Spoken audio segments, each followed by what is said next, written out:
যখন এই কথা বললেন মহিলা, হযরত ওমর ফারুক বললেন, তা তো ঠিক, এই দুইটি কারণে নারী জাতি কি হয়, জাহান্নামী হয়, নাউজুবিল্লাহ। বাজারে প্রচলিত কিছু নারীবাদীরা আমাদের সাধারণ মানুষকে বিভ্রান্ত করার জন্য যে নারী জাতিকে ইসলাম সম অধিকার না দিয়ে তাদেরকে বঞ্চিত করেছে, নারী জাতিকে হেয় প্রতিপন্ন করেছে, নাউজুবিল্লাহ। আলোচনা ছিল আল্লাহ এবং আল্লাহ রসুল সাল্লাল্লাহু আলাইহি ওয়াসাল্লাম আমাদেরকে যে দ্বীন দিয়েছেন, দ্বীন ইসলাম, এই ইসলামের মধ্যে নারী জাতিকে, মহিলাদেরকে কেমন মর্যাদা সম্মান দান করেছেন সেই বিষয়ে আলোচনা উত্থাপন করেছিলাম। কোরআন শরীফের আলোকে, হাদিস শরীফের আলোকে বিষয়টি স্পষ্ট করার চেষ্টা করেছি। এই নারী জাতি তথা মায়ের জাতিকে আমাদের দ্বীন কেমন সম্মান দিয়েছেন, সুবহানাল্লাহ। একজন মা, তিনি একজন নারী।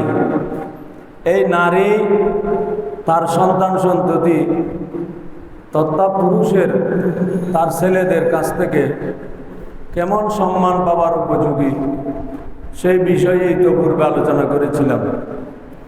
এমনকি একজন পুরুষ তার মায়ের সন্তান, ওই পুরুষের জান্নাত জাহান্নাম নির্ভর করবে তার মা অর্থাৎ একজন নারীর সন্তুষ্টি অসন্তুষ্টির উপরে, সুবহানাল্লাহ। এই বিষয়ে গত জুমায় এক সাহাবীর একটা আলোচনা উপস্থাপন করেছিলাম, হযরত আলকামা রাদিয়াল্লাহু তাআলা আনহু, যার উপরে তার মা অসন্তুষ্ট হওয়ার কারণে তিনি সাকরাতুল মউত, মৃত্যুশয্যায় প্রচণ্ড কষ্ট পাচ্ছেন।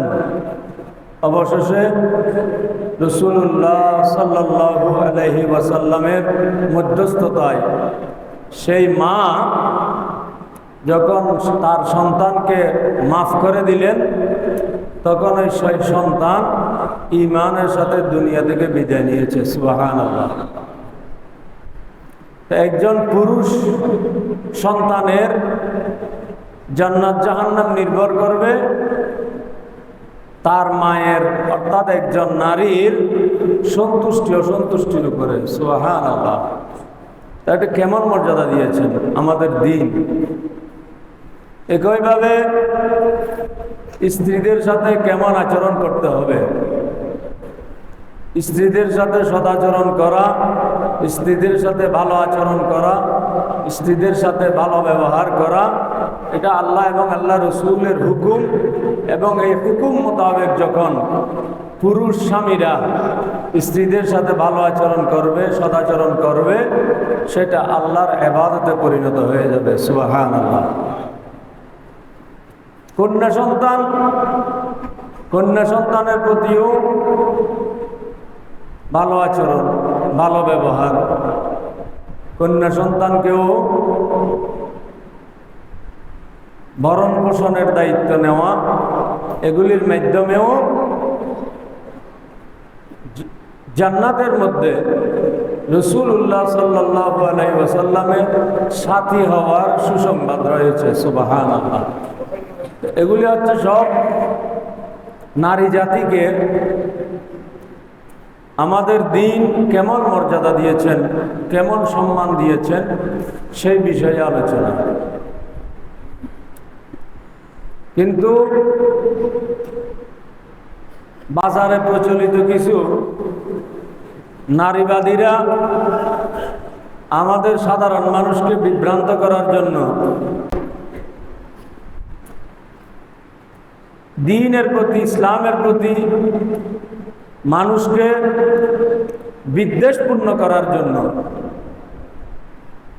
ভুল ভালভাবে উপস্থাপন করে যে নারী জাতিকে ইসলাম সম অধিকার না দিয়ে তাদেরকে বঞ্চিত করেছে, নারী জাতিকে হেয় প্রতিপন্ন করেছে। নাউজুবিল্লাহ। আমার আলোচনা যদি বুঝে থাকেন তাহলে বিষয়টা স্পষ্ট হয়েছে।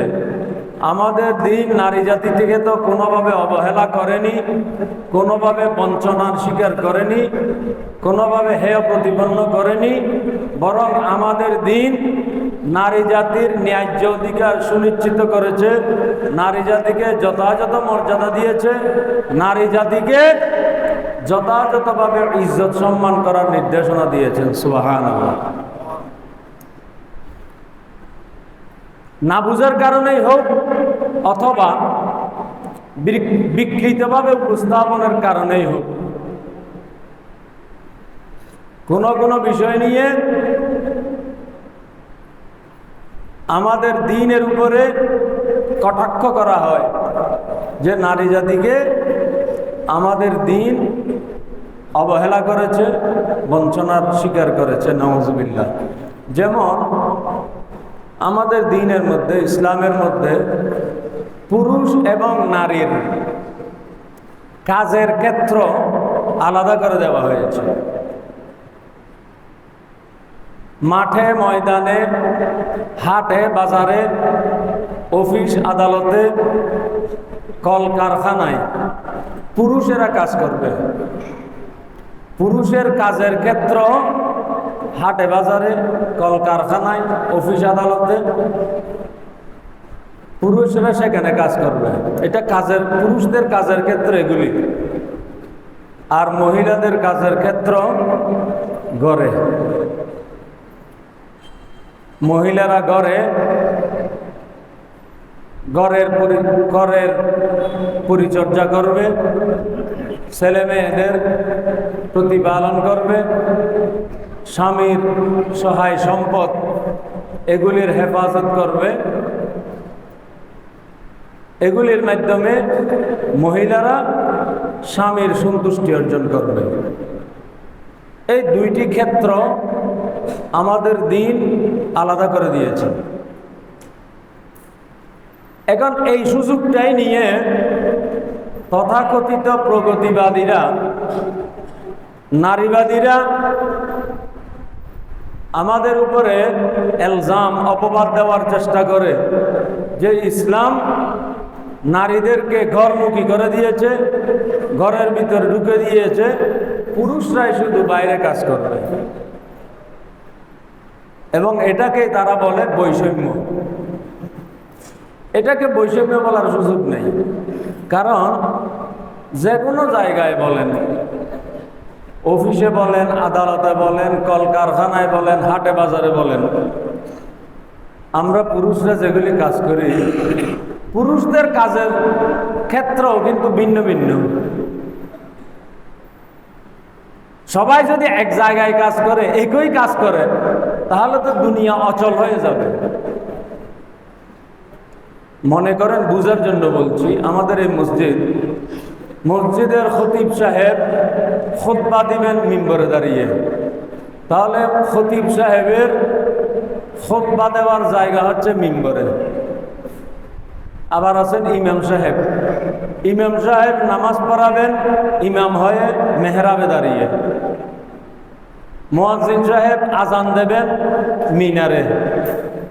তাহলে একই প্রতিষ্ঠান, একই প্রতিষ্ঠানের মধ্যে তিনজন ব্যক্তি তিন জায়গায় কাজ করবে, একজন মিম্বরে, একজন মেহরাবে, একজন মিনারে। তাহলে এটাকে যদি কেউ বলে একই মসজিদে তারা চাকরি করে, একই মসজিদে তারা কাজ করে, কিন্তু তাদের মধ্যে বৈষম্য সৃষ্টি করা হয়েছে, এটা কোনো বেকুবেও বলবে না।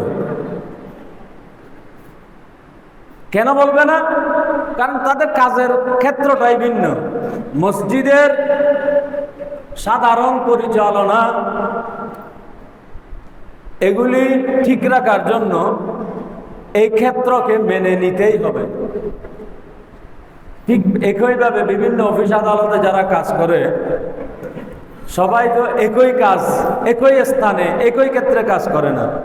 এক একজন এক এক পর্যায়ে, এক এক অফিসে, এক এক চেম্বারে এক এক ক্ষেত্রে কাজ করে, তাহলে এটাকে কোনো বৈষম্য বলার সুযোগ নাই, বরং স্বাভাবিক শৃঙ্খলা রক্ষার্থে এই ধরনের ক্ষেত্র আলাদা করার প্রয়োজন আছে। এটাকে বৈষম্য বলার সুযোগ নাই, বরং এটা করলেই সাধারণ শৃঙ্খলাটা সুরক্ষিত থাকবে। আল্লাহ এবং আল্লাহ রসুল সাল্লাল্লাহু আলাইহি ওয়াসাল্লাম আমাদের এই দুনিয়ার জগৎ সংসারের স্বাভাবিক শৃঙ্খলা সুরক্ষার্থেই নারী এবং পুরুষের কাজের ক্ষেত্রকে আলাদা করে দিয়েছেন। সুবহানাল্লাহ। এটা বৈষম্য নয়, বরং এটা সাধারণ শৃঙ্খলা রক্ষার্থেই এই ক্ষেত্রকে আলাদা করা হয়েছে। আলহামদুলিল্লাহ। এখন তারপরেও বলছি, আমাদের দিন কোনোভাবে নারীকে বঞ্চিত করেনি, ক্ষেত্র আলাদা করে দিয়েছে। পুরুষরা মাঠে ময়দানে কাজ করবে, মহিলারা ঘরে কাজ করবে। কিন্তু এরপরেও যদি বিশেষ কোনো কারণে হোক, প্রয়োজনের তাগিদে হোক, কোনো মহিলা যদি ঘরের বাহিরে গিয়ে কাজ করতে চায়, সেই মহিলার জন্য পর্দা সহকারে ঘরের বাহিরে গিয়ে কাজ করার অনুমতি আমাদের দ্বীন, আমাদের রাসূল দান করেছেন। সুবহানাল্লাহ। মহিলাদের কাজের ক্ষেত্র ঘরে, কিন্তু এর পরেও যদি কোনো মহিলা বিশেষ প্রয়োজনে অথবা কোনো কারণেই হোক যদি বাইরে কাজ করতে চায়, সেই মহিলার জন্য পর্দা সহকারে বাহিরে, অফিস আদালতে, স্কুল কলেজে, যে কোনো স্থানে কাজ করার অনুমতি আমাদের দ্বীন দিয়েছে। সুবহানাল্লাহ। কথাটি আশা করি স্পষ্ট হয়েছে। এই প্রসঙ্গে আল্লাহ পাক রব্বুল আলামিন বলছেন কি, অর্থাৎ এই যে বলা হচ্ছে মহিলাদেরকে অধিকার থেকে আমরা বঞ্চিত করেছি, নাউজুবিল্লাহ। আমাদের ইসলাম মহিলাদেরকে অধিকার থেকে বঞ্চিত করেছে, মহিলাদের স্বাধীনতা দেয়নি। এই বিষয়টাই আলোচনার বিষয় আজকে। মহিলাদেরকে কেমন অধিকার দিয়েছেন, কতটুকু স্বাধীনতা দিয়েছেন। যেমন আল্লাহ তাআলা বলছেন, লির রিজালি নসীবুম মিম্মাকতাসাবু ওয়ালিন নিসাই নসীবুম মিম্মাকতাসাবনা। আল্লাহ তাআলা বলছেন, পুরুষ যে সম্পদ যা কিছু উপার্জন করবে একান্তই এগুলি পুরুষের অংশ। ওয়ালির রিজালি নসীবুম মিম্মাকতাসাবনা, মহিলা যা কিছু উপার্জন করবে একান্তই তা মহিলারই থাকবে, মহিলার অংশ। সুবহানাল্লাহ। তাহলে এখানে কি বোঝা গেল? অর্জন করার, সম্পদ অর্জন করার, টাকা উপার্জন করার অধিকার এখানে আল্লাহ তাআলা পুরুষকেও দিয়েছেন, নারীকেও দিয়েছেন। সুবহানাল্লাহ। তাহলে নারীকে কি এখানে বঞ্চিত করা হয়েছে? মোটেই না। পুরুষ যেমন উপার্জন করবে, সম্পদ অর্জন করার অধিকার যেমন পুরুষের আছে, একইভাবে সম্পদ অর্জন করার অধিকার নারীরও আছে। তবে শর্ত হচ্ছে কি, নারীদের ক্ষেত্রে শুধু পর্দা অনুসরণ করতে হবে। পর্দা এটা আমাদের দ্বীন নারীদের জন্য ফরজ করে দিয়েছেন। এটাও ফরজ করেছেন নারীদের জন্য, শুধু নারীরা যেহেতু আমাদের দ্বীনের মধ্যে সম্মানিতা, নারীরা যেহেতু আমাদের দ্বীনের মধ্যে মর্যাদাবান, আমাদের দ্বীনের মধ্যে নারীরা যেহেতু, নারীদের যেহেতু মূল্য বেশি, এজন্য আমাদের দ্বীন নারীদেরকে পর্দা সহকারে বের হওয়ার হুকুম দিয়েছে। সুবহানাল্লাহ। নারীদেরকে পর্দা পালন করার হুকুম দিয়ে নারীদেরকে ছোট করা হয়নি, বরং নারীদেরকে কি করা হয়েছে? মূল্যবান করা হয়েছে। সুবহানাল্লাহ। এটা বোঝার জন্য তো খুব বেশি লেখাপড়া করার দরকার হয় না। যে কোনো মূল্যবান জিনিসকে তো আমরা সচরাচর কি করি? ডেকে রাখি। অপেক্ষাকৃত যেগুলি মূল্যবান যেমন একটা উদাহরণ, বর্তমানে তো মোবাইল ফোন মানুষের হাতে হাতে। যে মোবাইল ফোনগুলি খুব বেশি দামি হয়, স্মার্টফোন যেগুলি, দামি ফোন একটা কিনলে সেই দামি ফোনকে সুরক্ষা দেওয়ার জন্য সেই দামি স্মার্টফোনের মধ্যে পিছনে একটা কভার লাগিয়ে দেওয়া হয়, আবার উপরে যেটা ডিসপ্লে এটাকে সুরক্ষা দেওয়ার জন্য আলাদা একটা স্ক্রিন লাগিয়ে দেওয়া হয়। কিন্তু যেগুলি আগেকার যুগের বটম মোবাইল যেগুলি আছে কম দামি, সেগুলির মধ্যে এই ধরনের কিছু দেওয়া হয় না। দেওয়া হলো না কেন? যদি বলে এগুলি কম দামি ফোন, একটা ভেঙে গেলে নষ্ট হলে আরেকটা কিনবো। যেহেতু এটা কম দামি, এটাতে কোনো কভার দেওয়ার প্রয়োজন হয় নাই।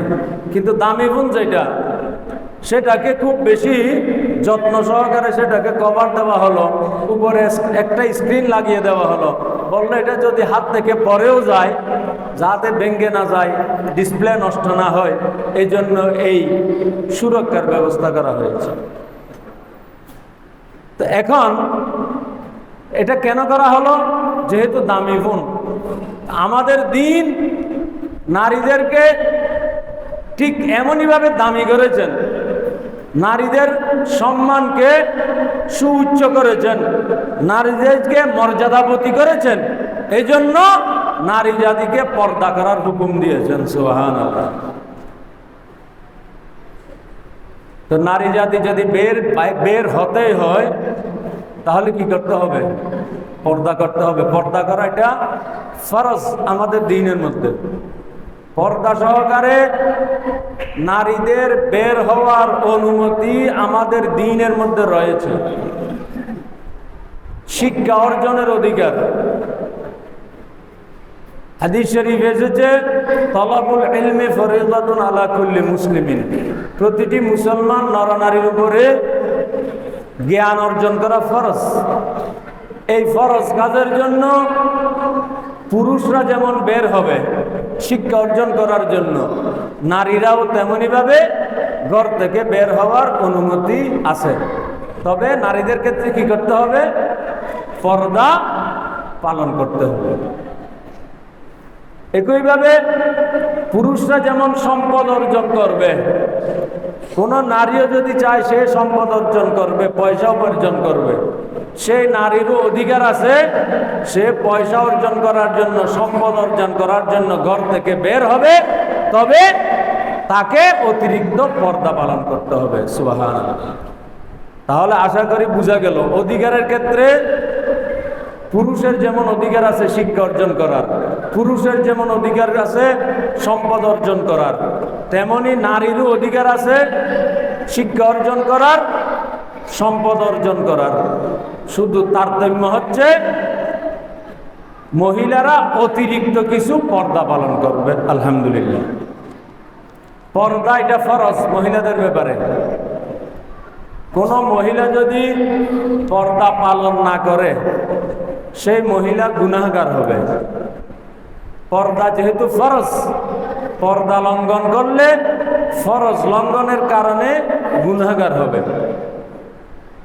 কিন্তু যদি পর্দাকে নিয়ে কোনো মহিলা হোক কোনো পুরুষ হোক পর্দা নিয়ে যদি বিদ্রূপ করে, পর্দা কেন পালন করতে হবে সেটা সেকালে কাজ, এটা পশ্চাৎপদ জিনিস, পর্দা পালন করলে বিশ্রী লাগে, অসুবিধা লাগে, এই ধরনের যদি কোনো পুরুষ অথবা মহিলা পর্দাকে নিয়ে তুচ্ছ তাচ্ছিল্য করে, সেই পুরুষ মহিলার মুসলমান থাকবে না, সাথে সাথে কাফের হয়ে যাবে। নাউজুবিল্লাহ। কেন? কারণ পর্দা পালন করার হুকুম দিয়েছেন আল্লাহ এবং আল্লাহ রসুল। আল্লাহ আল্লাহ রসুল যেটা হুকুম দিয়েছেন সেই হুকুমটা নিয়ে যদি কেউ তুচ্ছ তাচ্ছিল্য করে, সেটা নিয়ে যদি বিদ্রূপ করে, আল্লাহ আল্লাহ রসুলের দেওয়া হুকুম নিয়ে যদি কেউ বিদ্রূপ করে, তাচ্ছিল্য করে, সেই ব্যক্তি আর ইমানদার থাকে না, সেই ব্যক্তি কাফের হয়ে যায়। নাউজুবিল্লাহ। তাহলে মহিলারাও স্বাভাবিক পর্দা পালন করে পুরুষরা যে কাজগুলি করে সেই কাজগুলি করার অনুমতি আমাদের দ্বীনের মধ্যে আছে। আলহামদুলিল্লাহ। তাহলে আমাদের দিন কি করে নাই? মহিলাদেরকে, নারীদেরকে বঞ্চিত করে নাই। আর হাদিস শরীফে আছে রাসূলুল্লাহ সাল্লাল্লাহু আলাইহি ওয়াসাল্লাম মেরাজের রাত্রিতে যখন মেরাজে গেলেন, জান্নাত জাহান্নাম সব কিছু আমার রসুল দেখেছেন। দেখার পর আমার রসুল বললেন, আমি জাহান্নামে বেশিরভাগ নারীদেরকে দেখেছি। বেশিরভাগ জাহান্নামী নারী। এটা কেন? নারী হওয়ার কারণে তারা জাহান্নামী হয়েছে? নাউজুবিল্লাহ। নারী হওয়ার কারণে তারা জাহান্নামী হয়নি। বেশিরভাগ নারী জাহান্নামী কেন হলো? আমার রসুল বললেন, দুইটি কারণে নারী জাতি বেশিরভাগই জাহান্নামী হয়। একটি হচ্ছে বেপর্দা চলার কারণে, পর্দাহীনভাবে হাটে বাজারে রাস্তায় ঘাটে পর্দাহীনভাবে ঘোরাফেরা করার কারণে একটি কারণ। আর দ্বিতীয় কারণ হচ্ছে স্ত্রীরা স্বামীদের অবাধ্য হওয়ার কারণে। তাহলে কি বোঝা গেল? একজন নারী জাহান্নামী হওয়ার অন্যতম দুইটি কারণ হচ্ছে বেপর্দা চলা, নারীদের তার স্বামীর অবাধ্য হওয়া। এই দুইটি কারণে নারী যদি কি হয়? জাহান্নামী হয়। নাউজুবিল্লাহ। তাহলে এই দুইটি যদি ঠিক রাখতে পারে মহিলারা, পর্দাও ঠিক আছে, স্বামীর সাথে সুসম্পর্কও ঠিক আছে, এতটুকুতেই আমাদের দিন নারীকে অধিকার দিয়েছে শিক্ষা অর্জন করার, নারীকে অধিকার দিয়েছে সম্পদ অর্জন করার। আলহামদুলিল্লাহ। বলা হচ্ছে নারীদের কোনো অধিকার সুনিশ্চিত করা হয়নি ইসলাম, নারীদের কোনো মতামত দেওয়ার অধিকার দেয়নি। এগুলি সব মিথ্যা কথা। নারীদের মতামত প্রকাশের যে স্বাধীনতা আমাদের দিন দিয়েছে, একটা ঘটনা লক্ষ্য করুন। হযরতে ওমর ফারুক রাদিয়াল্লাহু তাআলা আনহুর জামানায়, যে ওমর ফারুকের বয়ে, ওমর ফারুক তো এমন কঠিন প্রকৃতির মানুষ ছিলেন, একটা কথায় কথায় বলে না, বাঘে আর সাগে এক ঘাটে পানি খায়। হযরত ওমর ফারুক এমন একজন শাসক ছিলেন যার ভয়ে আক্ষরিক অর্থেই বাঘে আর সাগে কি করতো? এক ঘাটে পানি খেত। এই ওমর ফারুক এত কঠিন প্রকৃতির মানুষ, তখনও মসজিদে মহিলারা নামাজ পড়ার অনুমতি তখনও ছিল হযরত ওমর ফারুকের জামানা পর্যন্ত। তবে মহিলারা মসজিদে এসে নামাজের অনুমতি ছিল। তবে হাদিস শরীফে আছে, মহিলারা মসজিদের চেয়ে ঘরে নামাজ পড়লে মহিলাদের সওয়াব বেশি। সুবহানাল্লাহ। পুরুষরা মসজিদে এসে নামাজ পড়লে সওয়াব বেশি পুরুষের জন্য, আর মহিলারা ঘরে পড়লে সওয়াব বেশি। ওই পরিশ্রম করার দায় থেকে মহিলাদেরকে আল্লাহ রসুল মুক্তি দিয়েছেন। ঘর থেকে বের হয়ে পুরুষরা মসজিদে আসবে, পরিশ্রম করবে, কিন্তু মহিলাদের এই পরিশ্রম করার দরকার নাই। ঘরে বসে তারা নামাজ পড়বে, পুরুষরা মসজিদে গিয়ে যে স্বভাব পাবে, মহিলারা ঘরে পড়লে তার সমান স্বভাব পেয়ে যাবে। সুবহানাল্লাহ। স্বভাব পাওয়ার ক্ষেত্রে সম অধিকার। কিন্তু অনুমতি ছিল মসজিদে আসার। রাসূলুল্লাহর জামানায়ও ছিল, আবু বকর সিদ্দিকের জামানায়ও ছিল, হযরত ওমর ফারুকের জামানায়ও মহিলাদের মসজিদে আসার অনুমতি ছিল। হযরত ওমর ফারুকের শেষ জামানায় দিকেই হযরতে ফারুক আজম মহিলাদেরকে মসজিদে আসা নিষিদ্ধ করে দিলেন, কারণ ফিতনা শুরু হয়েছে।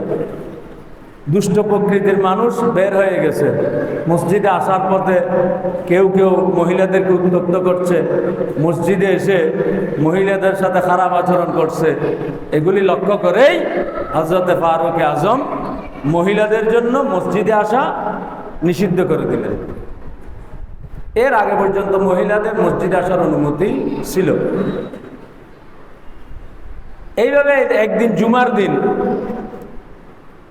হযরত ওমর ফারুক খুতবা দিচ্ছেন মুসল্লিদের উদ্দেশ্যে, আলোচনা করছেন। হযরত ওমর ফারুক বললেন, আমি একটা বিষয় লক্ষ্য করলাম, মহিলাদের মধ্যে বিয়ের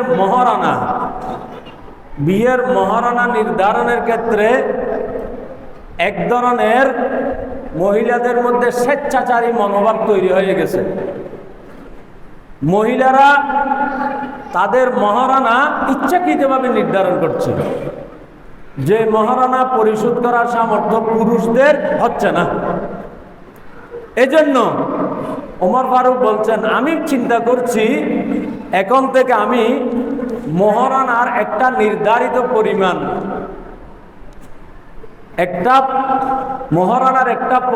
নির্ধারণ করে দেব, এতটুকু মহারণা হতে পারবে। হযরত ওমর ফারুক এতটুকু বললেন।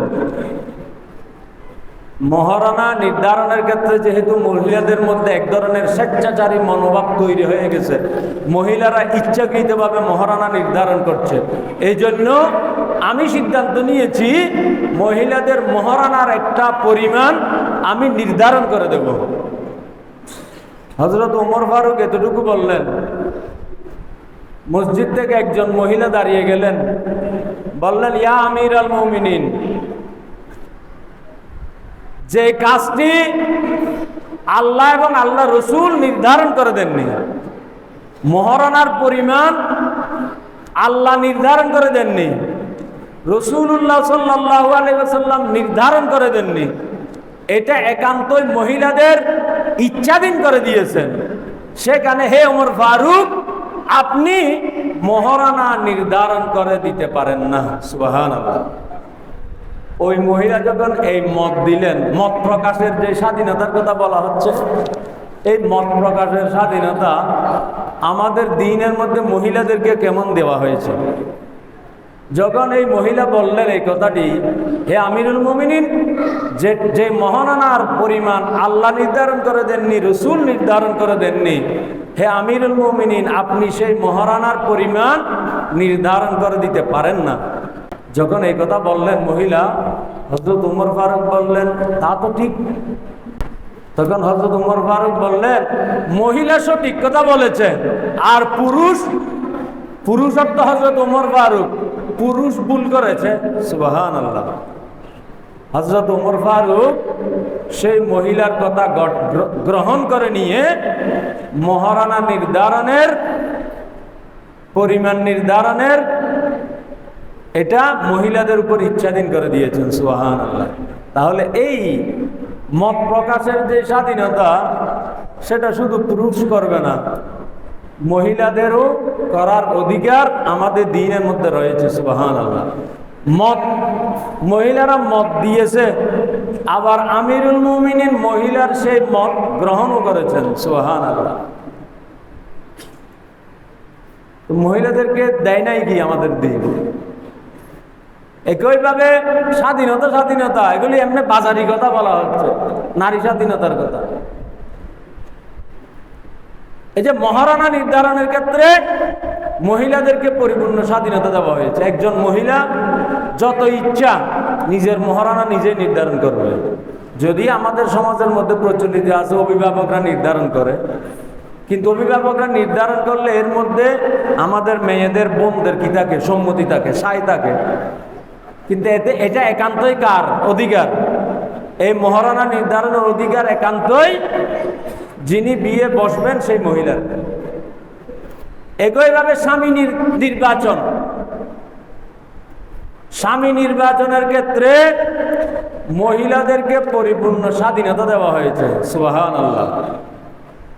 রাসূলুল্লাহ সাল্লাল্লাহু আলাইহি ওয়াসাল্লাম বলেছেন, আল আইয়ুম্মু আহাক্কু বিনাফসিহা, একজন বিবাহযোগ্য নারী, যে মহিলার বিবাহ হতে পারবে, কুমারী হোক, বিধবা হোক, তালাকপ্রাপ্ত হোক, এই ধরনের যে মহিলা কি করবে? বিয়ে করবে।